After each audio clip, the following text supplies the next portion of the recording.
मेळ बसविला, सगळ्या पार्ट्या या, सगळे पक्ष या, सगळे गट तट, बरोबर आहे की नाही? सगळ्या तर्फा, आमच्या गावात तर्फा म्हणतात, तुमच्या गावात पुण्या गावात वाडे म्हणतात, सगळ्या तर्फा, सगळे वाडे, सगळे आडनाव, सगळे मराठा एका जागी या भावा बहिणींनो. आणि 29 ऑगस्टला मुंबईला. बियाचं काही काम आहे का? मोठं कोण आहे? तुम्ही. माग कोणी फिरायला पाहिजे? त्यांनी. असं होतंय का? हा, मग ते व्हायला पाहिजे, तेव्हा विकास होतो, नाही तर मग एकाचाच विकास होतो.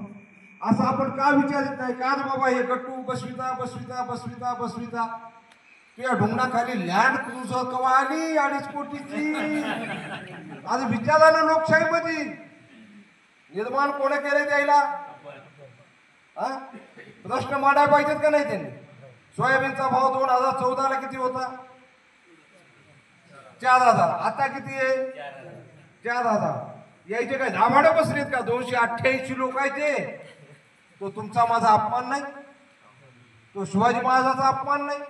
तो या काळ्या मातीत राबून एक दाना काळ्या मातीत टाकून 1000 दाण्याचं कणीस पिकवून या जगाला पोचणाऱ्या माझ्या राजा असणाऱ्या मायबाप जगाचा पोशिंदा असणाऱ्या शेतकऱ्याचा याच्यापेक्षा मोठा अपमान काय असू शकतो भावा बहिणी?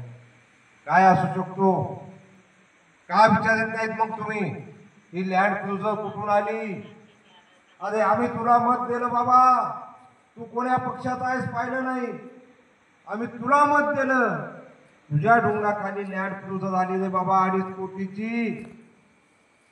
माझ्या कारवडीला चढाट भेटणं झाले, शेतकऱ्याच्या कारवडीला आणि बैल्याला गळ्यात पोळ्याला सुताचं चढाट भेटणं झाले.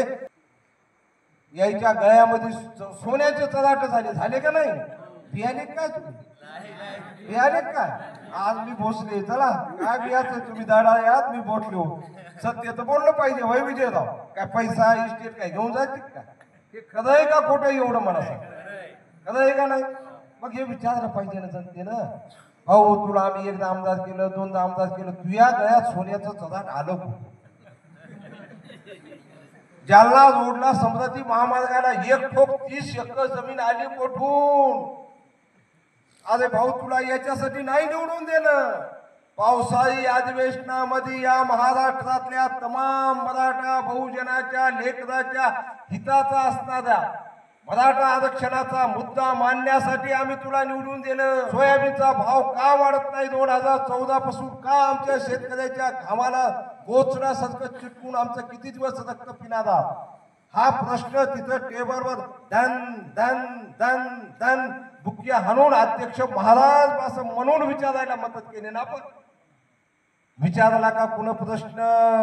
पावसाळी अधिवेशनात तुमच्या आमच्या लेकराच्या हिताचा प्रश्न कोण विचारला का आरक्षणाच्या? सांगा मला. काय नाही म्हणायला विचारला ना राजू? हा, कैलास पाटील. कुठला आमदार आहे तो? धाराशिव. कुठल्या जिल्ह्यातला आहे? आपण कोण्या जिल्ह्यातले हो? हिंगोली. कोणतं गाव आहे? मोठ्यानं सांगा ना. कोणतं? पारडी.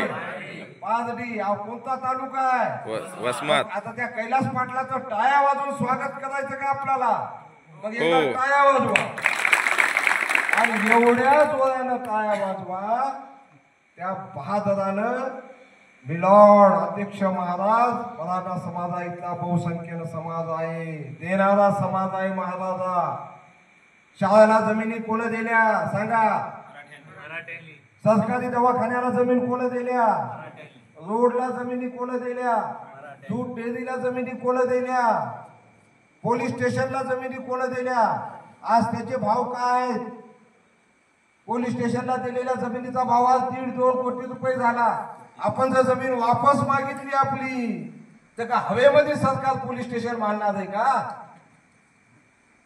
महाराष्ट्रामध्ये मला सांगा तुम्ही, या अख्ख्या महाराष्ट्रामध्ये 288 आमदार असताना एक वस्ताद निघाला, एक शेर आमदार निघाला आणि त्या आमदाराचं नाव काय होतं? कैलास पाटील. एवढं जोरात टाळ्या वाजून त्या कैलास पाटलाचं स्वागत करा. या 287 जणांचे, या 287 आमदाराचे टाळके जागेवर आले पाहिजे. 287 आमदाराचे टाळके जागेवर आले पाहिजे. बेशिलबुवाच्या पार्टीच्या ग्रामस्थांचा इकडे या, संतोष भाऊ इकडे या. संतोष भाऊ आणि त्यांच्या सगळ्या सहकार्यासाठी या. तुमचे जावाई पण एक आहेत या सर्वांसाठी एकदा जोरदार टाळ्या वाजवा.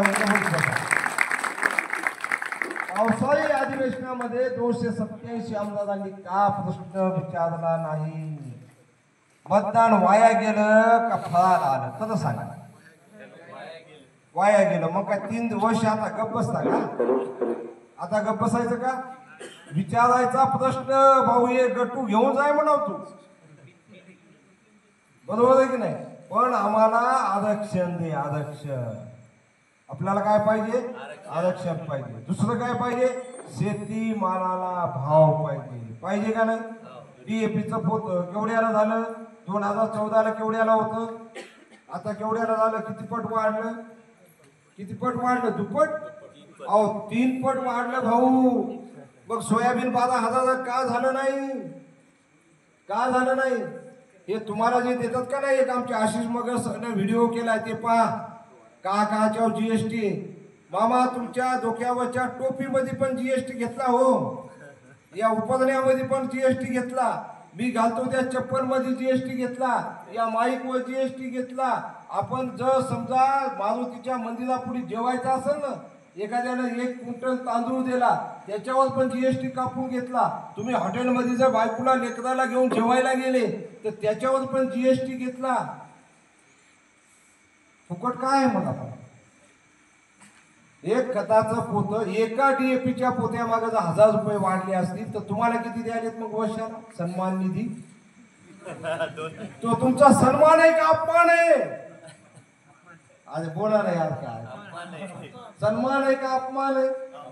पण ठीक आहे, म्हणजे तुमच्या आमच्या म्हणजे शेतकरी सन्मान तर नाहीच, शेतकरी अपमान आहे. आमच्याच खिशातलं काढायचं आणि आमच्या कपाळाला चिटकवायचं आणि दुसरीकडून गप्प पण बसायचं.